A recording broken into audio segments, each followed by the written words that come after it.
I'd like to start by thanking this hotel for allowing us to have our dinner here. And some of you will know of the problems we had with two other hotels in town. The first one was one which has been used by the Archdiocese before, but they simply declined. You could name them. Well, I couldn't I? Yeah. But they took the view, the manager took the view that, I'm sorry to tell you this actually, Professor Plimer, took the view that Professor Plimer wasn't actually a climate scientist. And then as I talked to the man, I realized that his definition of a climate scientist was a scientist who believes as he does. So it's a very easy position to take. You simply say, these are climate scientists. If he doesn't believe that, then he's not a climate scientist. End of story. The fact that he's a emeritus professor at Melbourne and a professor of mining at the University of Adelaide carries no weight.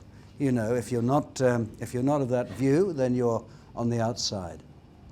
I had some criticism for inviting him, I have to say, from some within our own community who thought that it was not the business of the Dawson Centre to be involved in issues of this sort. And I thought it was very much I still maintain, and will go to my grave maintaining, that it's very much our business when there are issues of freedom of speech. And you have only to look at the news on any of the main media sources to understand that people who hold conservative views, by which I don't mean right-wing or left-wing for that matter, people who hold conservative views are not getting a fair hearing and will be written off as liars and cheats as soon as look at you if they don't toe the official line or accept the official narrative. So anyway, I've said enough. You haven't come to hear me, you've come to hear Professor Plimer, Ian Plimer, and I have the greatest pleasure in introducing him, all the more so because it's been so hard getting him to this place. Professor Plimer.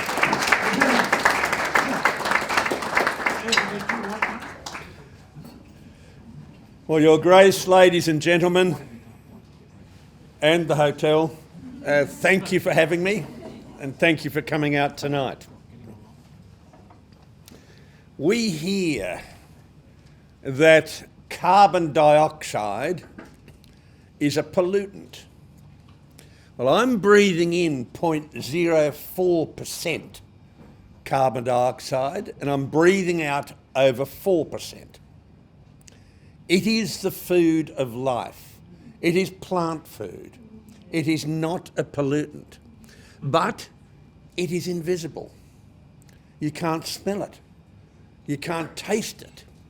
And like so many things, such as radiation and viruses, you can easily be frightened of something you can't see. And we humans are biologically hardwired to be frightened. That's a survival technique. And this is being exploited. Now tonight, I don't give opinions. I give facts. The first fact is we have 1 molecule of carbon dioxide per 85,000 molecules in the atmosphere. 1 in 85,000. And if you look at the carbon dioxide that Australia releases, it's 1 molecule in 6.5 million molecules in the atmosphere. So we are dealing with traces of a trace gas. So why is carbon dioxide, that poor, innocent, invisible molecule, why is it being attacked? Well, it is a symbol of industry. Any heavy industry produces carbon dioxide, and therefore this is a mechanism of attacking industry. And this attack on industry is easy because for 40 years we have had a dumbing down of our education system. I have had at university students coming into first year who cannot write. They can print, but cursive writing is beyond them. They do not know simple things. They cannot commit to memory a large body of information. These people have very strong opinions, but nothing to back it up with. And we have had this attack on our education system for decades, and this is destroying the ability of young people to critically and analytically think. It is destroying the ability of young people to engage in polite argument. That now no longer exists, thanks to the demonic social media. Just don't get on social media. It's pornography. Keep away from it. But we have had a massive attack on our education system, concurrent with a massive attack on many of the aspects of Western civilization that we hold dear. We've had the history wars, the culture wars. There's an attack on Christianity. It's endless. And we are having our society deconstructed, but it's not being replaced by something better. And so the whole move with human-induced global warming has got nothing to do with the environment. It's got everything to do with deconstruction of the way we think and our society as a mechanism of unelected people gaining power. And I'm sick of it. And that's why I wrote this book, Green Murder. It's a full frontal attack on those who are leading the charge. We had in Senate estimates last year, Malcolm Roberts asked the CSIRO, can you please give me a few scientific papers that prove human emissions of carbon dioxide drive global warming? Now, I know Malcolm well, and he uses some of my questions that I feed him. And the CSIRO presented him with one scientific paper, and then it wasn't on the subject. So he asked them again, can you please show me that human emissions of carbon dioxide drive global warming? Now, it's a trick question. We'll come to that. They couldn't. This is a question that I've been asking scientists around the world for 25 years. I've asked journalists this question. I've asked politicians this question. It's no wonder I get cancelled, because no one can show from the scientific literature that human emissions of carbon dioxide drive global warming. Now, let's imagine that I'm wrong. And once I was wrong, but I was mistaken. But let's imagine I was wrong. And we say, okay, human emissions do drive global warming. Well, the total human emissions are 3% of the total emissions that we get on planet Earth. So if you can show that 3% of emissions drive global warming, you have to show that the 97% of natural emissions, which come from ocean degassing, don't drive global warming. That's never been shown. So we have built this whole empire based on something that cannot be shown. And in fact, you can show the opposite. We know from chemistry about carbon dioxide dissolving in water. The only reason I ordered this is not because I love it, but I want you to watch that tonight. And as it warms up, and I don't mind drinking warm beer, as it warms up, it is continuing to give off carbon dioxide. Carbon dioxide has an inverse solubility. So if you make a cup of tea and stir one teaspoon of sugar, it'll dissolve. Put in 2 if you want to poison yourself, or 3 or 4 or 5, you can dissolve it. But with carbon dioxide, the exact opposite.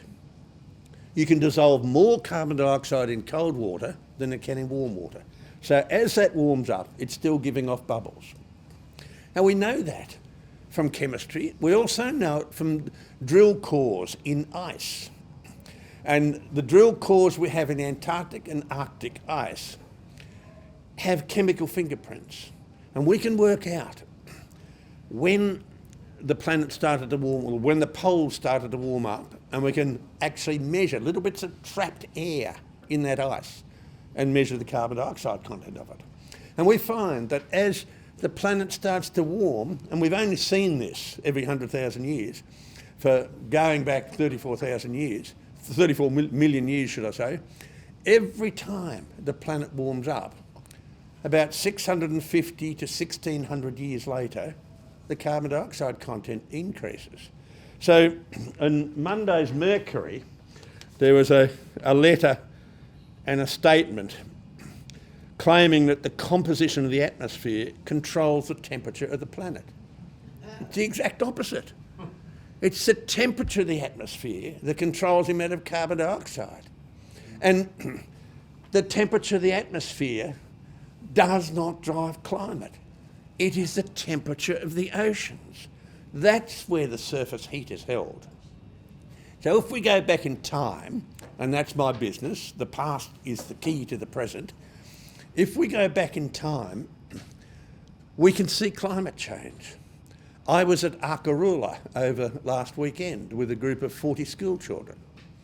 And you can put your finger right on the spot where on a Thursday, 650 million years ago, we had the area covered by ice. And I got these kids to work out that at that spot we had 20 kilometres of ice at the equator at sea level. Now that's climate change. And on top of that was a limestone, where we suddenly went from a massive event of cooling into warm conditions when there was a lot of carbon dioxide around. And just after that, we had the Arkaroola Reef form. And that is where we get the first complex life on Earth. And that reef was recently discovered. After that is another period where there's an ice age. On top of that is a limey rock. And then there's another collection of life that formed, and that's called the Ediacaran Fauna. Now we all know, should know, that the Ediacaran Fauna is the oldest complex life on Earth. No. New science has shown that it's not. And science is not settled. Science is never settled. Now you all know, I mean, it's written in stone that that dirty big asteroid, written on it, it says dead dinosaur, and that's heading for Texas. It misses and it hits Mexico. And it vaporises bits of Mexico 65 million years ago, and that vapour is very sulphur rich. The acids kill vegetation, the dinosaurs have got nothing to eat and they die. What a wonderful, evocative story. It's fabulous. It may not be true, because we find that just a little bit after that, we have these massive volcanic eruptions, the Deccan traps, with the same basalts that we see all over the world. And these leaked out sulphur gases, which then poisoned vegetation, and the dinosaurs had nothing to eat. So the consensus is that an asteroid hit Mexico and resulted in the killing of the dinosaurs. But there is another view around, that it's volcanoes in India. Science is never settled. And once science is settled, it's not science, it's political. So let's go back in time a little bit and look at a few big events. We have had 3 atmospheres on planet Earth. Our first atmosphere had ammonia, methane, a lot of carbon dioxide, but it was an ammonia-rich atmosphere. And we enjoyed that for about 2,000 million years. And the atmosphere evolved into a second atmosphere, which was carbon dioxide rich. And it was much richer than today's atmosphere in carbon dioxide. Today we have 0.04%. In those times it may well have been up to 20%, but it was certainly 10%. And we know that from the mineral dolomite, which some of you might put onto your gardens. Dolomite is a calcium magnesium carbonate. 48% of the weight of dolomite is the gas, carbon dioxide. Now you can make dolomite in the laboratory. The only way you can make it is to have warmish water and an enormous amount of carbon dioxide dissolved in that water and in the air above it. So as soon as you see dolomite in nature, you say, we must have had a very, very carbon dioxide rich atmosphere. And we can work out what it was. Where I was over the weekend, the Flinders Ranges, you can see the dolomites. They go for miles, a buff coloured rock. You can measure the thickness of them, how far they go, measure the volume. And the 48% carbon dioxide came from the atmosphere. You put it back into the atmosphere and you say, our atmosphere must have been at least 100 times richer in carbon dioxide then than it is now. So the world's second atmosphere was carbon dioxide rich. And we're enjoying the third atmosphere, which is oxygen rich. So you cannot argue that carbon dioxide is a pollutant. It is just not possible to do it. Every limestone has 44% carbon dioxide in it. That is carbon dioxide that has been sequestered from the atmosphere into rocks. And in our current times of an oxygen-rich atmosphere, the carbon dioxide content of the atmosphere has been decreasing. It's decreased enormously. Over the history of time, we have had 6 great ice ages. 6 out of these 6 ice ages started when there was more carbon dioxide in the atmosphere than now. Now, wait a minute, isn't the popular mantra that when you increase carbon dioxide in the atmosphere, you get warming, and if you increase it a bit too much, you get runaway warming?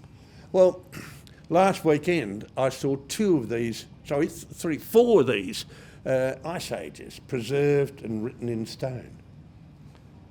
And these were times when we had much higher carbon dioxide in the atmosphere than now.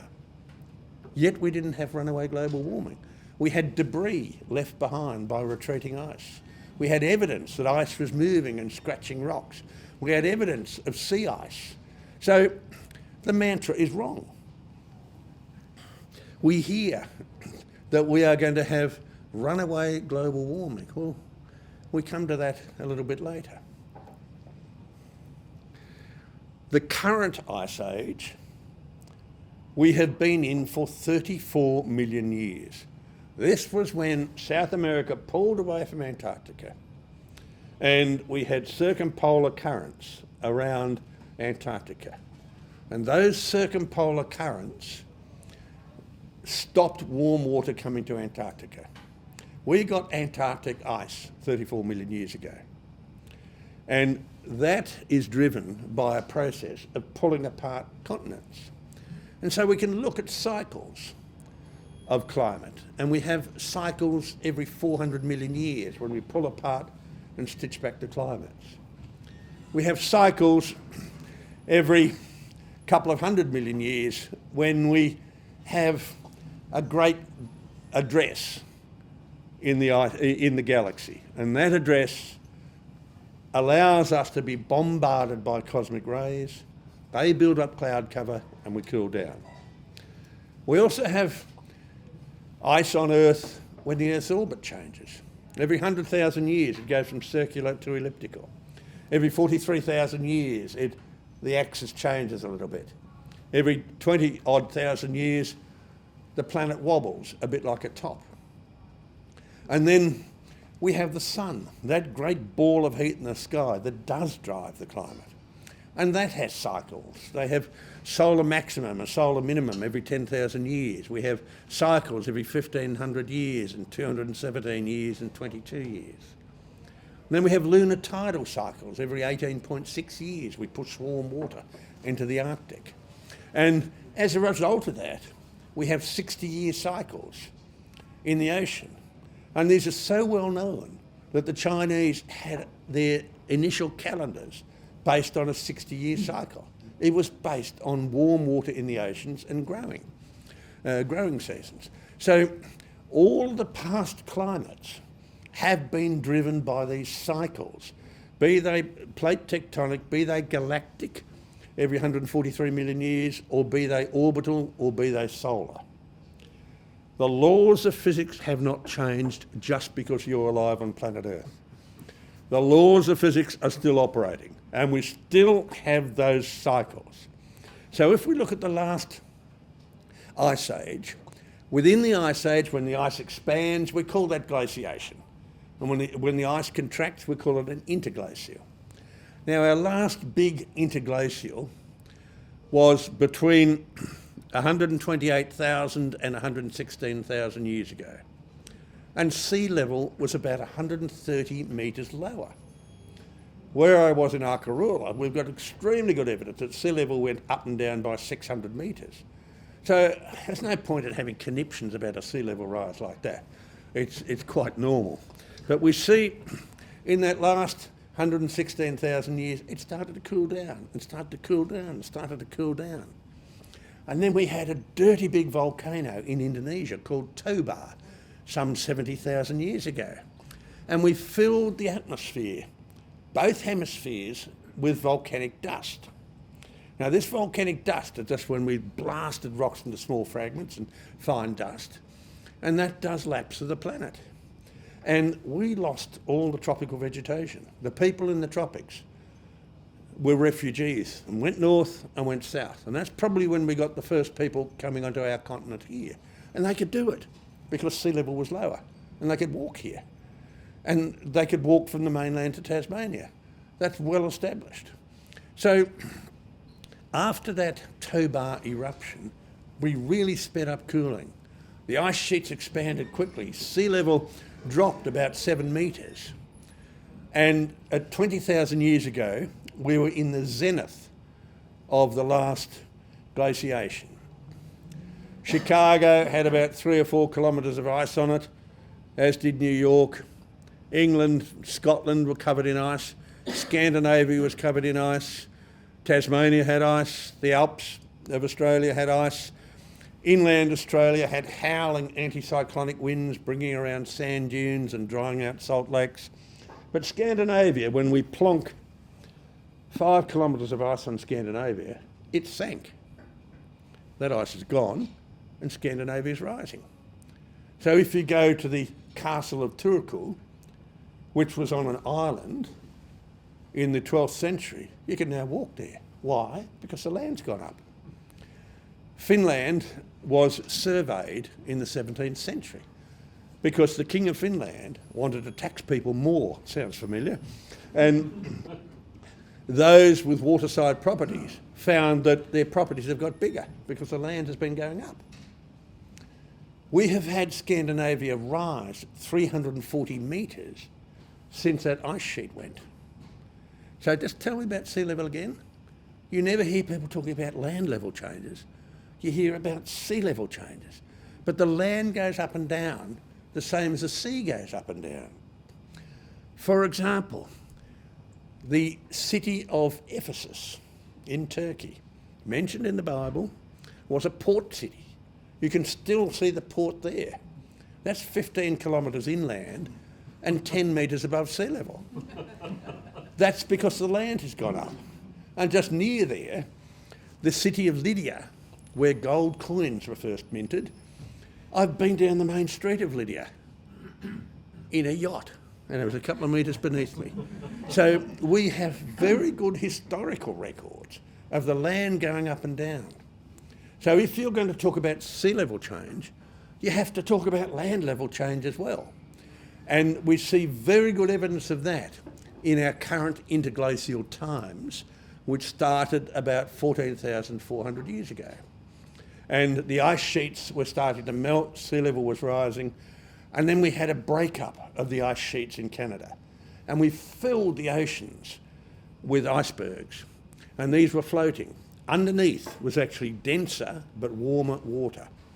And that took about 1,500 years before we got back to normal. That period of time is called the Younger Dryas.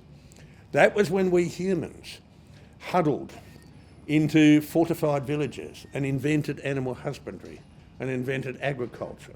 We very nearly became extinct. We also very nearly became extinct when Toba erupted. We went down to about 4,000 breeding pairs of humans. So I'll come to extinction a little bit later, but there are events in the past that are very well documented. After the Younger Dryas, we had warming. And it was only 10 degrees Celsius over 15 years. You know, forget this 0.6 degrees over the last 150 years. That isn't warming. That is within variability. And all the measurements we make of sea level and of temperature are within natural variability. But we had a warming event. Then it cooled down again. And we had the same thing, more ice break off into the oceans. And that's when a lot of people in the Anatolian highlands moved down into the Black Sea Basin. And those people in the Black Sea Basin had wonderful agriculture. They had a language, a common language, and they had metallurgy. And then we had the movement of the North Anatolian Fault. Sea level was up here in the Marmara Sea, and the Black Sea was down there. And it just opened up and had water flood along the Anatolian Fault and fill up the Black Sea with people dispersing everywhere. We've got extremely good evidence from the floor of the Black Sea of this great flood. And then about 7,000 years ago, we had a warm period from about 7,000 to 4,000 years ago. That was what we call the Holocene Optimum. We can see when we go around rock platforms, little nicks at the bottom of the rock platform, where sea level was about that much higher. It was about 5 degrees warmer. That was the peak of our interglacial. Most interglacials last for 10 or 12,000 years. We're there. We've been at the peak. And we have been cooling down for the last 4,000 years. So if people say, oh, the planet's warming, well, it's all about when you start the measurements. If we look at the last 38 years, there has been no change in temperature. If we look in the last 150 years, we've had 3 warming periods and 3 cooling periods with a total warmth of about 0.6 degrees Celsius. Now, I wonder why it warms. I mean, 1850, what happened then? Oh, yes, that was the end of the Little Ice Age. Do you think it's going to warm or cool after a Little Ice Age? Of course it's going to warm. So if you start taking measurements from 1850 in the Industrial Revolution, we have been warming. If you take measurements from the medieval warming, then we've been cooling. We've cooled about 5 degrees since then. If you take measurements from the Roman warming, we've cooled about 5 degrees. If you take measurements from the end of the Holocene Optimum, we've cooled. So as soon as someone tells you, oh, it's warming, the reply you give is, since when? Show me the data. And as I asked many times in this book, if people make a statement, it only takes you 30 seconds to do a search on this, and you can find out the evidence. So at the Holocene maximum, ending 4,000 years ago, we started a general cooling trend within which there are warming peaks. There are warming peaks such as the Minoan. And the Minoan Empire ended with Santorini erupting. One volcano can ruin your whole day. And that allowed the Mycenaeans to take over. That allowed the Greeks and then the Romans to be dominant in a period of warmth. And we have very good historical records. Every time it was warm, people were fed. Every time it was cold, people died. That's why we're frightened of Jack Frost. Every time it was cold, we had increased warfare. Every time it was cold, the plague took off. And we see that. We entered the Dark Ages in about 535 AD. Now, why was it called the Dark Ages? Well, it was dark culturally, but it was also dark visibility-wise. We had a dirty big volcano in Rubal in Papua New Guinea erupt. We had a big one in Indonesia erupt. We had a big one in Iceland erupt. And we went through the tail of a comet. The atmosphere was full of dust. And if you want to live in the good old days, try living at 535 to 550 AD. It was shocking. People were dying like flies. You couldn't harvest any crops because you couldn't plant them. And then the grain got fungus and people got St. Vitus dance or ergotism. It was a shocking time to be alive. Don't give me the good old days. They were not. And a good example of that, which I go in this book, is looking at our 20,000 generations of humans. For 20,000 generations, we've had an average longevity of 25 years. Globally now, the average longevity is 78 years. That's only happened in the last 4 generations. We live in the very best times ever to be a human on planet Earth. We live in the very best environments ever that we've had on planet Earth. So don't give me the good old days stuff. Read a bit of history. Anyway, we entered the Dark Ages at 535 AD, and at 900 AD we bounced out of the Dark Ages. We had warming of 5 to 8 degrees Celsius. Now, there was no industry there putting carbon dioxide into the atmosphere. This was related to the natural events that I mentioned, orbit and the sun, etc. And we had a wonderful 300-year period of warmth, the medieval warming. And we could grow 2 crops a year in Europe. There was so much excess wealth that it went into building the great churches and cathedrals and monasteries and universities. This was a wonderful time. It was a time of less warfare. That's what warming does. You have an increase in population and an increase in prosperity.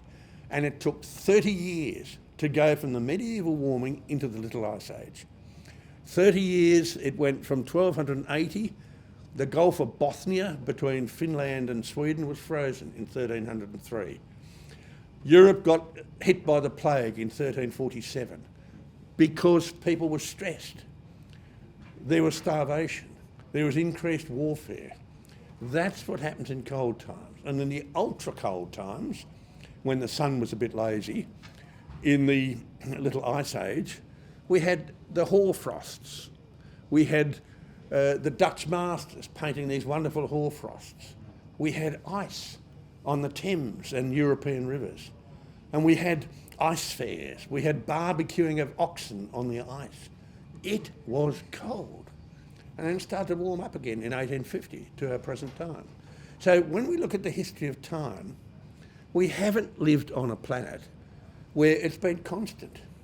And this is what our warmists want us to have, is a constant past.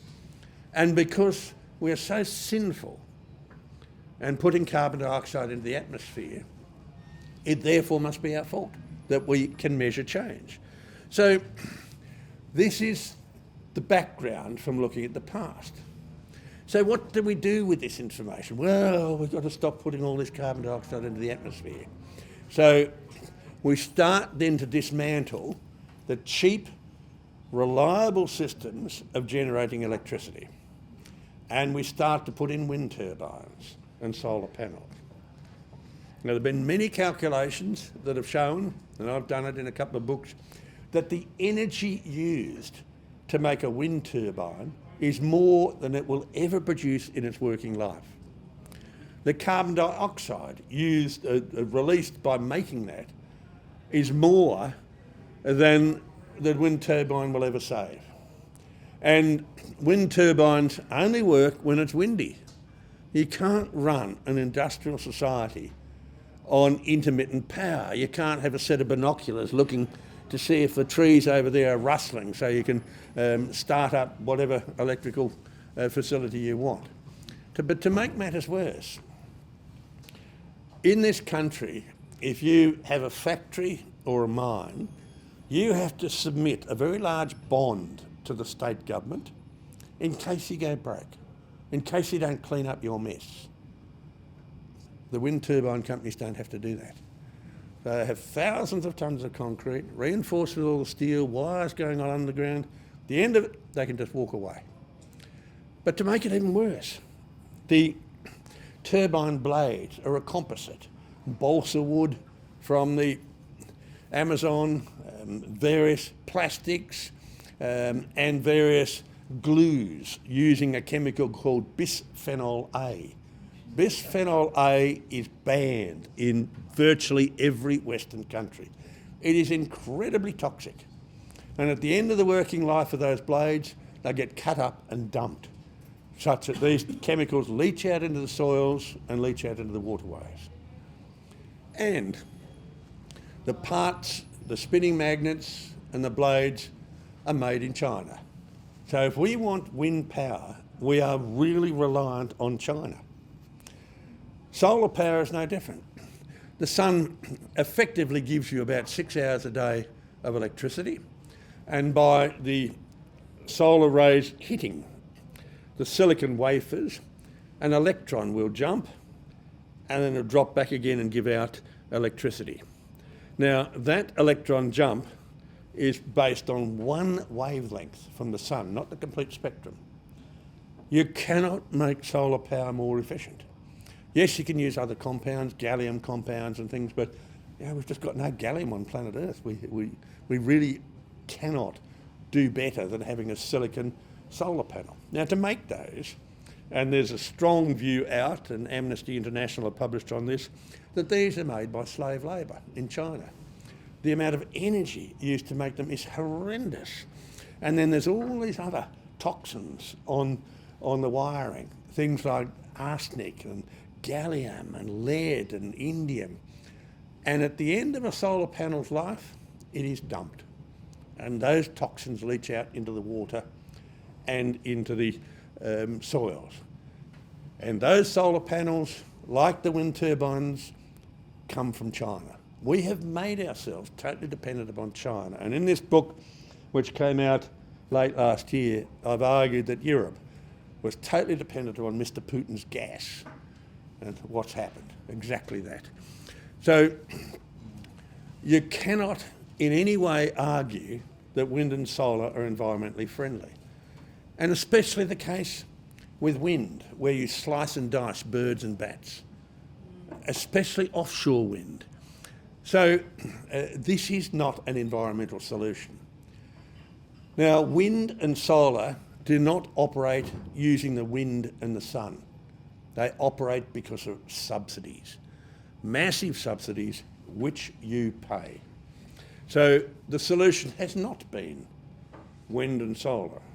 But then the argument goes a little bit further. Oh, let's have a green car. Let us have electricity coming from wind and solar to charge up my electric vehicle. Problem is, if 5 people in your street have an electric vehicle, you don't have enough power to cook a meal that night. The amount of power that they use is enormous.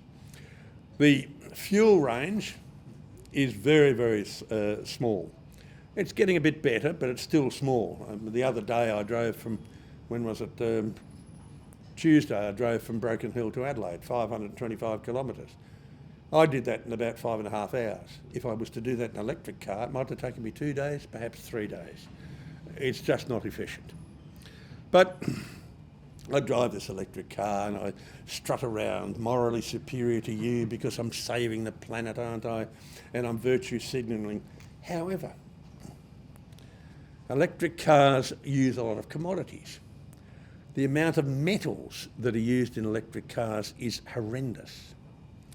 We have not found them yet. We haven't got enough lithium, copper, nickel, cobalt, manganese. We haven't found it yet.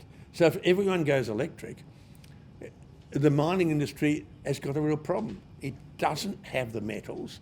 And secondly, if you are to build these mines, do you build them in third world countries where the environmental laws are a bit slack, or do you build them in Australia?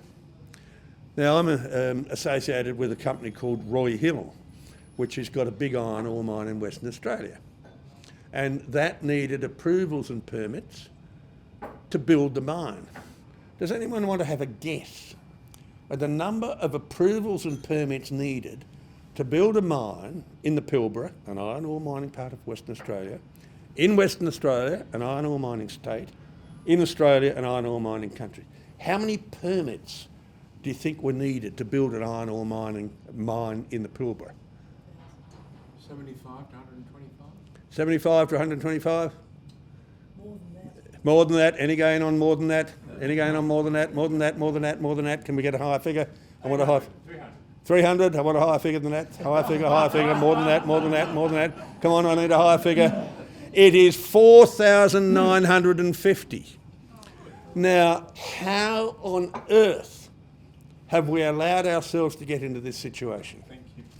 And if we need 4,950 permits and we want to produce more metal for electric cars, it will take 20 years of environmental lawfare, permitting and expenditure before you can even start to get near those metals.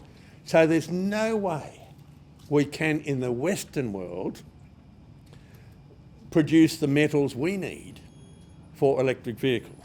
But they use a lot of nickel. Well, where does that nickel come from? Well, most of it comes from tropical soils, from the base of a tropical soil profile.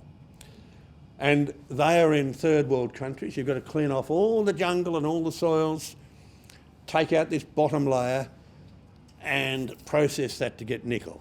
In many parts of the world, like Cuba and New Caledonia, there are no environmental restoration laws. You just leave the mess. So if you want to drive an electric car with a lot of nickel in it, you're actually contributing to environmental damage in the tropics. And if you want to drive an electric car at the terminals, you've got cobalt. About 90% of cobalt is mined by black slave children in the Congo. They mine underground, they get shocking respiratory diseases, cobalt is poisonous, and they die of collapse because of rocks, because there are no environmental laws like we have and no mining laws like we have. So if you want to strut around with your electric car feeling morally superior, you are a supporter of destroying the environment in tropical third world countries, and you're a supporter of black children being slaves in the Congo. You can't have it both ways.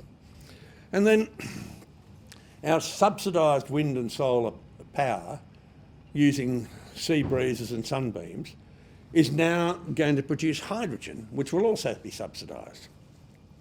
Now, we tried that. We tried it in the 1920s. And hydrogen is one of the most explosive substances around. That's why I got into geochemistry. I used to make hydrogen and explode it and blow out windows. It was great fun. Very easy to make. I'll talk to you kids later about how you make it. It's so easy. And we cannot mine hydrogen.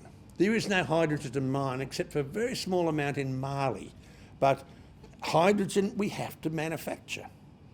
And to make hydrogen, we have to electrocute 9 litres of water to give us 1 kilogram of hydrogen. It's an energy process, and we lose a lot of energy in doing it. So it's about 30% efficient. And then, once we've got the hydrogen, the most efficient way to transport it and to use it is transport it as liquid hydrogen. And to do that, we need to compress it 700 times at atmospheric pressure and cool it to minus 253. The amount of energy to do that is enormous. That is a bomb waiting to go off. Hydrogen is a very small atom. It'll move through solids. It'll move through the steel capsule that you're holding it in and will diffuse. You lose about 1% of hydrogen from a storage tank every day. This is why it wasn't used in the 20s. Too expensive and too dangerous. The only difference between the 20s and now is that we have subsidised wind and solar, and that electricity is going to then be used to create subsidised hydrogen. How did we get ourselves into such a ridiculous position? Well, we're probably too wealthy. I suspect that we now need to have a Dutch tulip mania or a South Sea bubble. We need to have fads and fashions to fritter away money. And so I have a chapter in this book which I think describes it gently, and it is called, well, I've got a chapter called How to Ruin a Country, and another one called Freakonomics, and then after that is Fads, Fashions, Fools, Frauds and Finances. And in effect, our push towards net zero, which rolls off the tongue beautifully. But then you've got to ask someone, well, what actually is net zero? Does that mean we're not going to have diesel? I mean, we use diesel for ploughing, for planting, for weeding, for harvesting, for processing and transporting food to the cities. Does that mean we have no food for the cities? Is that what you mean by net zero? What exactly do you mean by net zero? And you put the date for net zero so far into the future that you'll be dead by the time those policies might have to be enacted. So it is, on the evidence that I have just given you, we have no evidence to show that human activities drive global climate change. Yes, land clearing might drive local climate change, but not global climate change. The past tells us that we've had massive ice ages and periods of warming, periods of cooling. When the atmospheric oxygen got very high, 2 periods in the past, we had global bushfires. We know it from all the charcoal and ash in sediments. We know it from the increased erosion we see from past sequences. We know in the past that tribal people in Africa, the US, Canada and Australia had cool fires burning back the wood and the timber such that they could have hunting in grasslands. We don't do that any longer. And we know there's something like 30 reports that are telling us that we should be cleaning up our forests to stop these catastrophic bushfires. So by not looking at the past, we end up with a very, very confused picture of the present. And those pizzas coming out are telling me to stop. The last item I want to deal with is the Great Barrier Reef.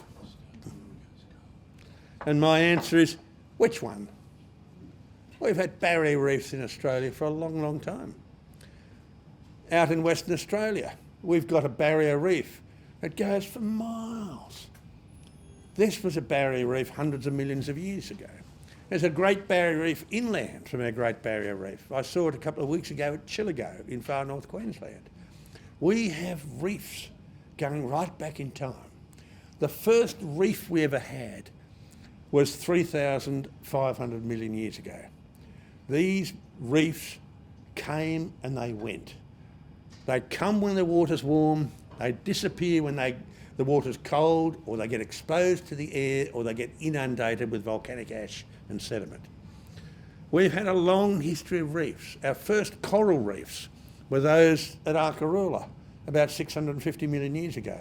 But coral really got itself established in reefs about 520 million years ago. And reefs have come and reefs have gone. The Great Barrier Reef has come and gone 5 times in the last 30,000 years. And having a reef attacked by the crown of thorns is quite normal. There's biological warfare going on all the time. In your stomach, you've got biological warfare between bacteria. 90% of your cells are bacteria. 15% of your weight is bacteria. You are a creeping colony of critters. And if the balance is wrong, you die. So we see this in the fossil record of coral reefs that are fighting a predator and then win, and then the predator fights them somewhere else. This is normal. So we are being fed a lot of hysteria about the Great Barrier Reef.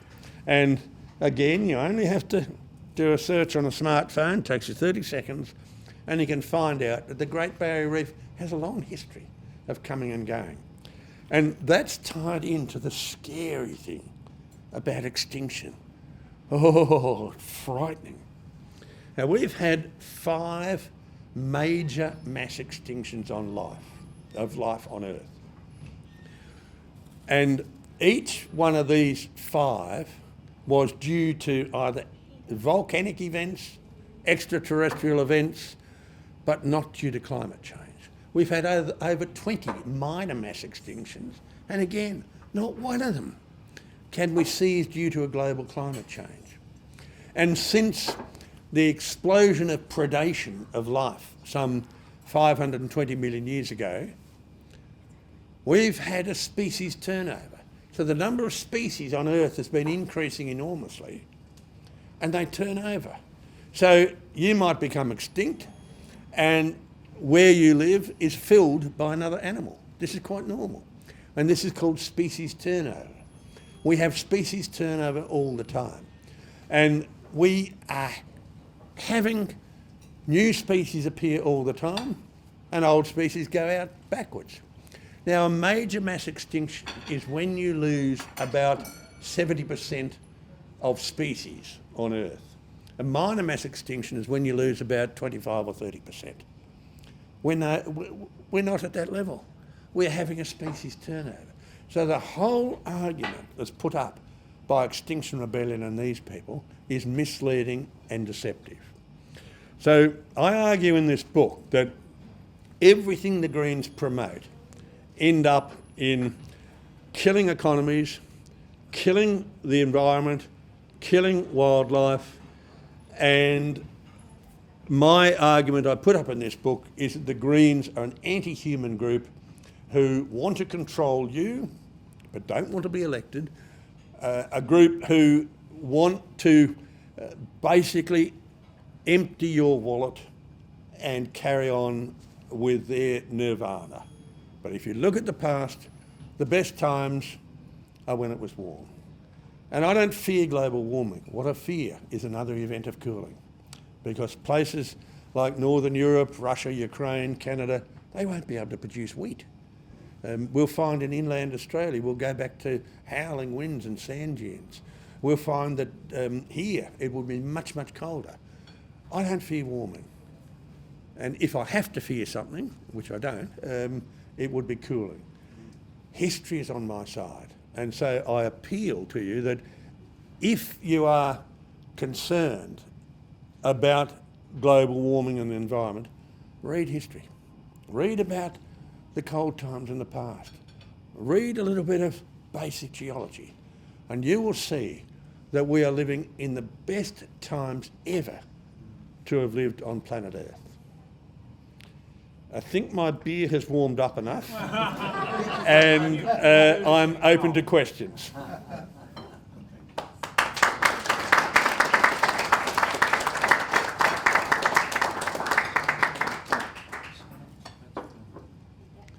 Questions? I'm not that scary. What makes you right and the IPCC wrong? Evidence. The IPCC is basically a group that compiles all the scientific work that's been done on changes and warming. However, they have omitted tens of thousands of scientific papers that give the opposite view.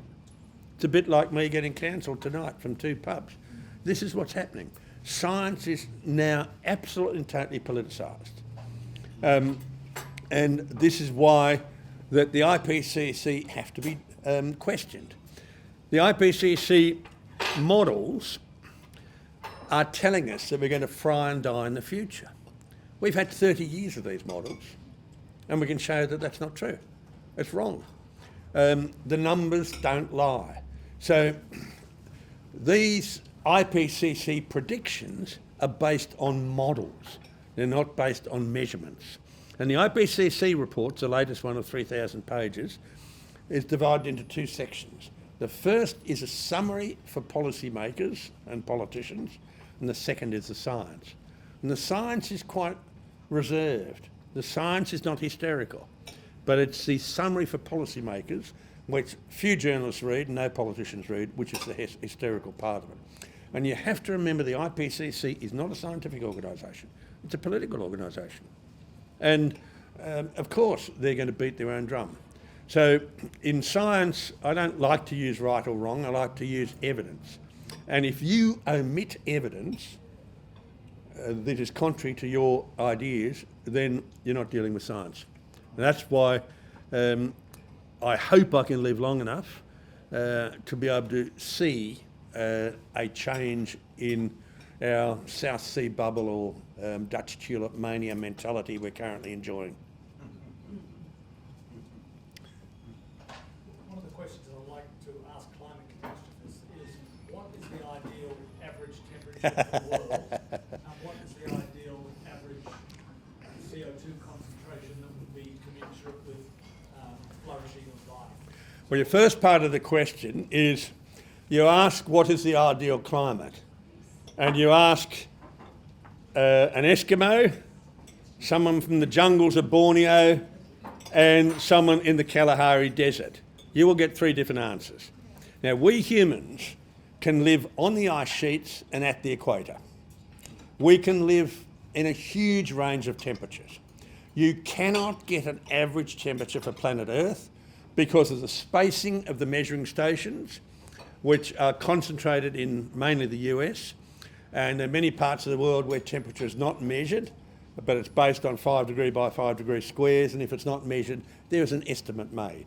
So you cannot get an average temperature. The second thing is that we find in many measuring organisations, including our own Bureau of Meteorology, with the ancient measurements, they will depress them, and the modern measurements therefore make it look as if we're having warming.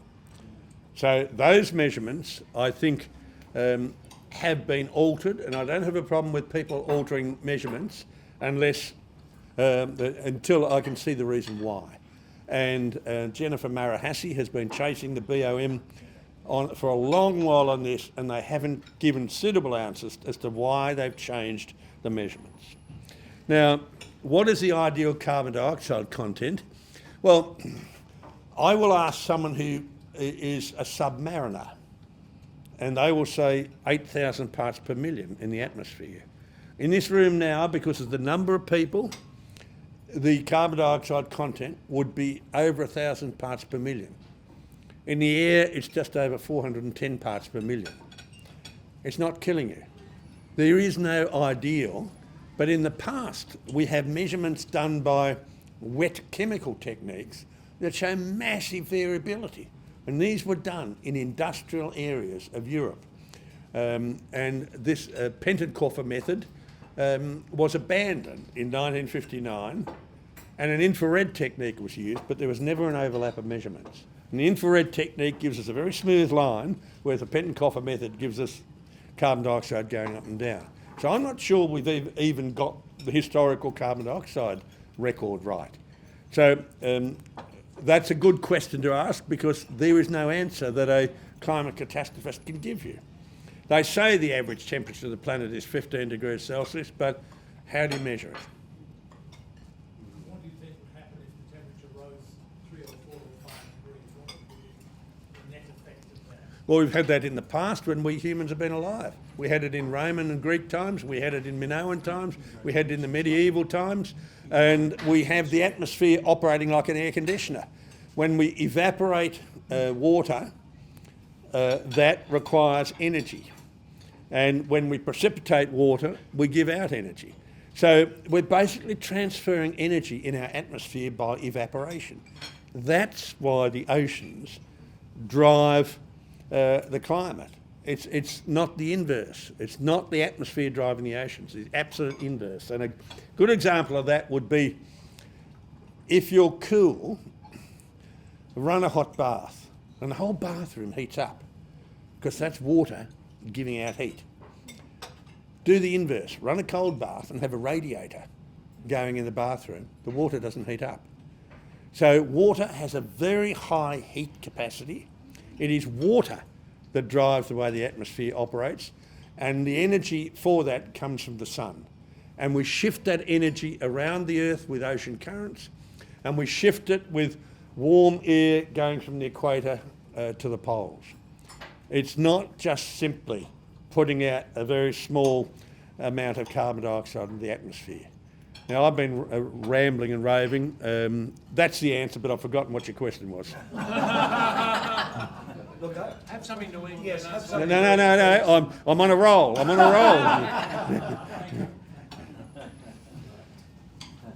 Question? Did you say that your beer, as it's warming up, is giving off carbon dioxide? Yes. So if you were a brewery, for example, shambles brewing. Would you be contributing to global warming through... No, you're not contributing to global warming, you're adding carbon dioxide to the atmosphere. So, but if you're a believer that carbon dioxide is creating global warming, Yes. then you would have to believe that your industry that you're involved in is actually... You'd have to give up wine, you'd have to give up beer, you'd have to give up bread, you'd have to give up having these foods delivered to you by a hydrocarbon-driven vehicle. There's no logic in the whole lot. Could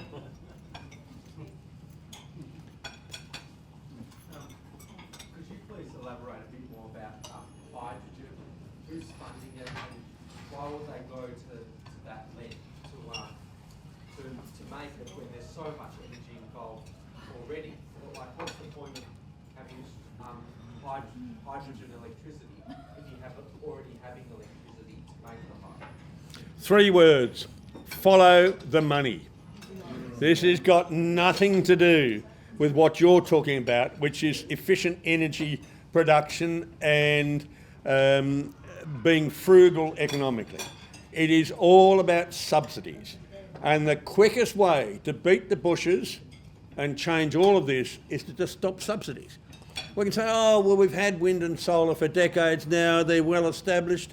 They now no longer need subsidies, especially in this country where we've got nigh on $1 trillion of debt, which you will pay. I'll be dead, but you'll pay it. And that's the most simple way. And you can imagine the lobby groups and the squealing and the carrying on if you cut subsidies. Now, subsidies don't come from nowhere. When people talk about government money, it isn't government money, it's your money. And to pay for this, it's your taxes and your increased electricity costs that are being used to fund it. And to make matters worse, if you want to run solar and wind facilities, most of the time you destroy good farming land with the solar and the aesthetics and farming land with the wind, but that's a long way away. And that's got to come in transmission lines. Those transmission lines at the end of the line can't carry the load. You actually have to build a new transmission system.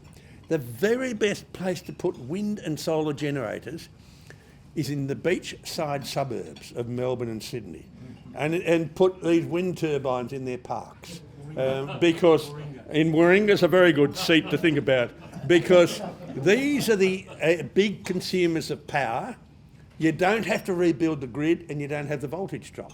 So you're creating the electricity right next to the user. So that's the obvious solution to it. And don't ever think of the word hypocrisy. That's not part of the lexicon. My second question is, so when I was at school, we got shown the Al Gore film, and my teacher there took it as gospel. And according to that Al Gore film, we should probably be underwater now. But there doesn't seem to be any consequences to that. There's no consequences to the lies. Like, they can just keep going, they can just continue spreading them, even though it's clearly been disproved. So how do they get away with it and then keep remaking them? Well, let me add to that. Al Gore, like Tim Flannery and many others, are telling us sea level's going to rise 20 feet, yet have bought waterfront properties. Don't let the word hypocrisy enter your mind. The second thing is that a school governor in the UK complained about that Al Gore film being shown to people at his school, went to court, and a court in the UK showed that there were 12 fundamental scientific errors in that film, and it should be withdrawn from the schools. The third thing is that you have a very compliant media, and the media, except possibly for Sky in this country, but the media is very happy to go along with scare campaigns, and the media folk are somewhat scientifically ignorant. You can ask them a very simple question when they talk about carbon pollution. You can say, well, carbon's black. How can you see me if we've got pollution and it is black? These people are scientifically illiterate. They are at the same literacy level as someone who cannot read and write. Yet they are driving the agenda in the media. So I go back to a quote of Albert Einstein. If you want a long life, eat sparingly and don't read newspapers. So my suggestion is do not get onto social media, and if you are to read, in today's world we have so many opportunities for so many different views that you need not be shackled by the mainstream media. Question? Oh, I envy you. Mine's still here. You indicated that volcanoes were a bit of a culprit, perhaps, in history of a negative nature. Do we know? Are we capable of forecasting what might happen in that space over the next few hundred years, seeing as they play such a major role?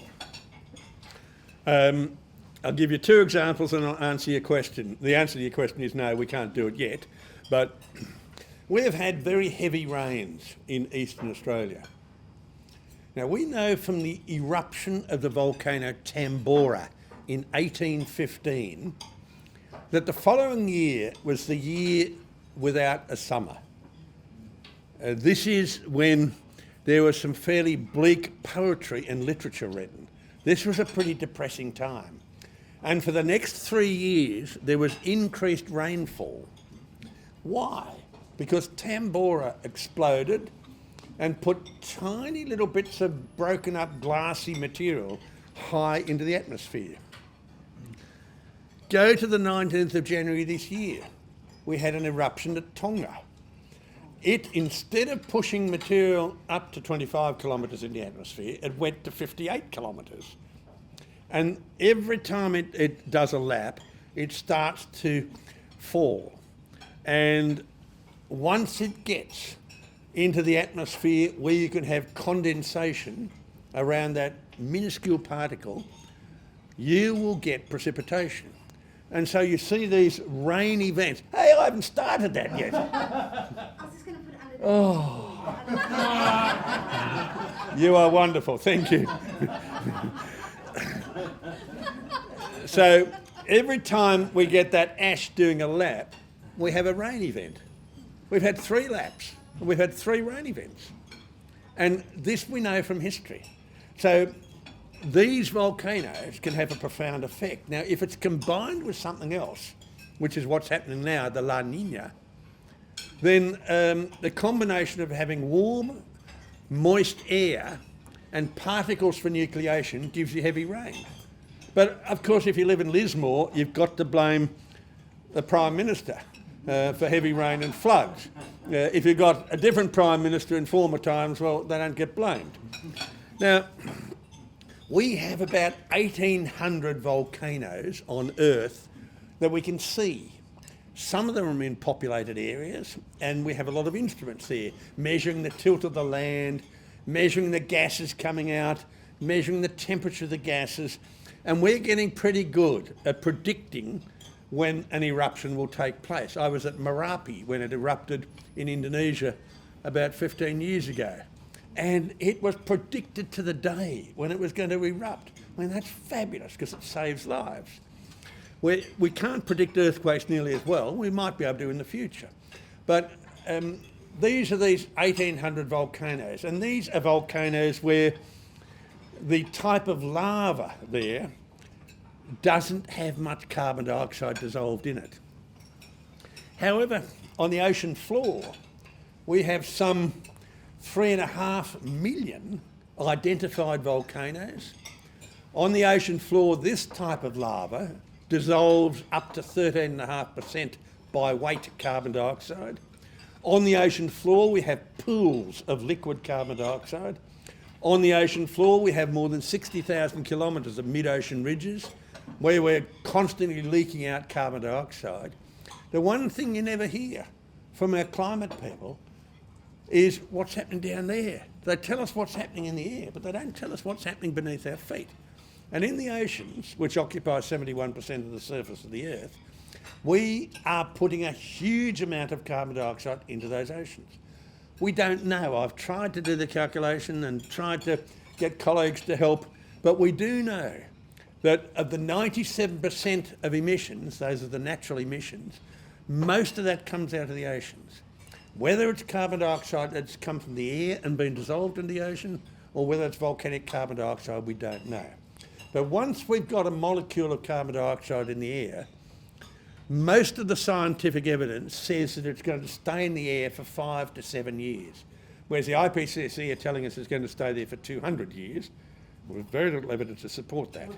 Now, if you've got carbon dioxide in the air for a short time and goes into the oceans, then it dissolves. And it combines with calcium, which the big rivers bring into the ocean, to precipitate limestone. So we are constantly sequestering carbon dioxide out of the atmosphere by natural process. Again, I'm rambling, I've got no idea where we're going. Volcanoes, that's it. So when we're dealing with climate, it's all very nice to say volcanoes contribute very little. These are the volcanoes that we see, but the ones that we don't see are the ones where I suspect they have a significant effect on carbon dioxide in the oceans and, of course, later in the atmosphere. We have volcanoes that have been catastrophic. We know from when Benjamin Franklin was in Paris in 1783, he recorded a white smoky sky and how people were coughing and how the air smelt of sulphur gases. This was from the eruption of Laki, putting out sulphur gases into the atmosphere which reflect light and heat, producing acid rain and killing people with weak lungs. So we've known for a long while that volcanoes can kill. They're wonderful catastrophic stories about volcanoes, but the big volcanoes are beneath the ocean, are on the ocean floor, beneath sea level, and we ignore them. Another question. Weather warfare, high atmospheric research program, high altitude atmospheric research program. Are you familiar with any of those? Sorry, I missed the last bit. Are you familiar with any of those programs? I've read a little bit about it, but it's not an area I could comment on sensibly. But, I mean, we're all aware that weather plays a very important role in warfare, you know. No, well, what I'm alluding to is at least 50 years of intentional man-made climate change by the US and former Soviet militaries as an ongoing project. So it would seem to me that if we're going to look for a cause of man-made climate change, we might look for the programs that are designed to change the climate. Yeah, I'd want to see evidence on that. And again, I say it's something about which I know very little. More questions while you enjoy a pizza, and I'm here quivering with starvation, and in Germany they call this flüssiges Brot, so I'll have some liquid bread. Ian, nuclear power, do you see that as an alternative to wind and solar? If you are a true greenie and don't want to put carbon dioxide into the atmosphere, you only have one choice for power, and that's nuclear. Now, in this country, we export 6,000 tonnes of uranium in yellow cake for other countries to use. We're the only G20 country that doesn't have nuclear power. If you've ever had to have radiation therapy or radiotherapy or had cancer, you need that reactor at Lucas Heights, a 20 megawatt opal reactor. You need it because the isotopes that are created are very short-lived. It was deliberately put close to Sydney Airport in the bush, although it's now surrounded by houses, but I remember going on a school excursion there. It was in the middle of nowhere. It was deliberately close to the airport so you could get these isotopes to the airport and fly them to the Pacific Islands or Broome or Darwin for people that needed these. If you've ever had cancer, you have to be a strong supporter of the nuclear industry. So again, this is absolute and total hypocrisy in this country. We have already the foundations of a 560 megawatt power station. They were poured in Jervis Bay in the late 60s. That was never built.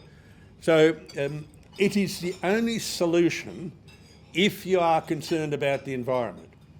Now, if you're not concerned about the environment and concerned about the pocket, it again is the only solution. Wind and solar are not going to give you power 24/7. It's only coal-fired power stations, all gas, hydro is normally used for peak load, and nuclear. They're the only things. So you can't have it both ways. And the end result of increasing the number of these slice and dice machines and solar panels and having no nuclear is that we will get poorer. No two ways about it. Our energy costs have gone through the roof, and they will continue to go through the roof.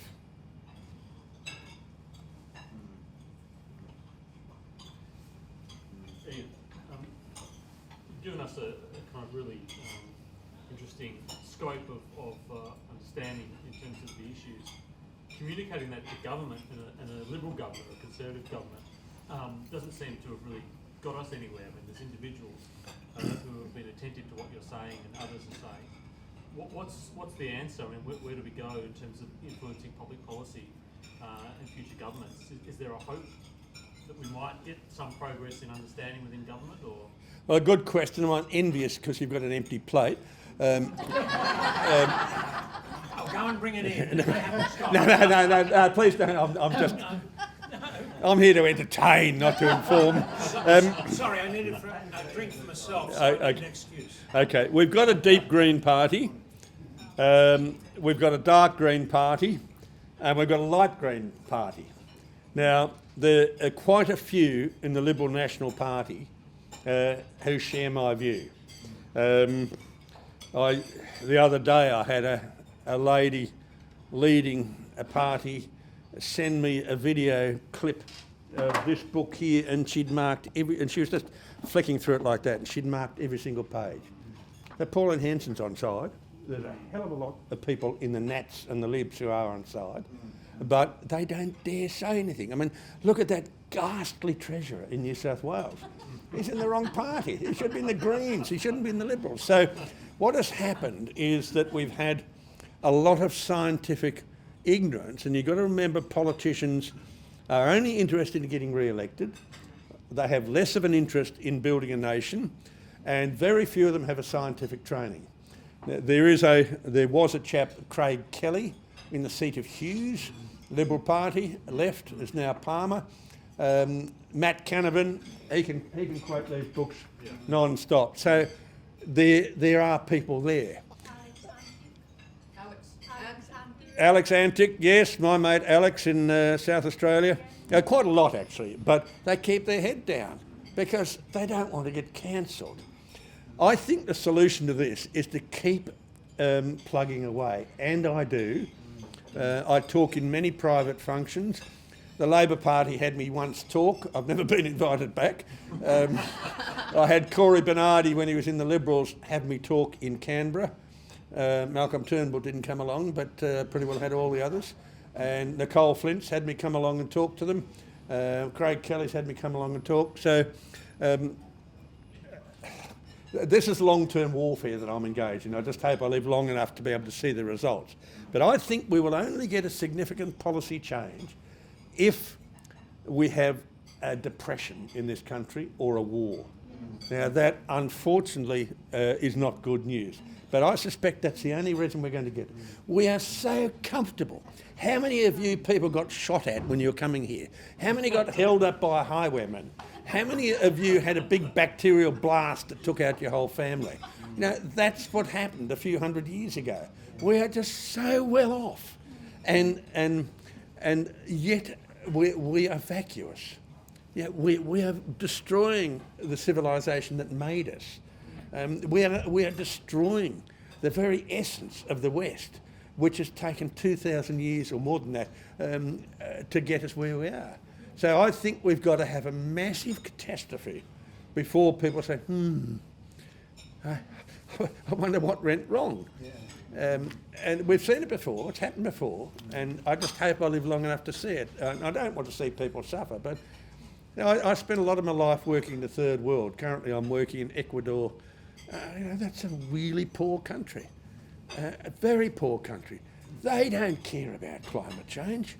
They care about having their kids educated and having a feed.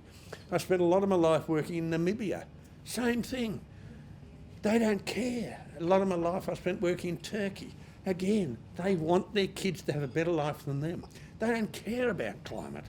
It's only when we have stripped away religion and created a new religion with no music, no history, no logic, no scholarship, and we sit around clinging on to remnants of Christianity, like guilt. We hang on to these, and thank you very much.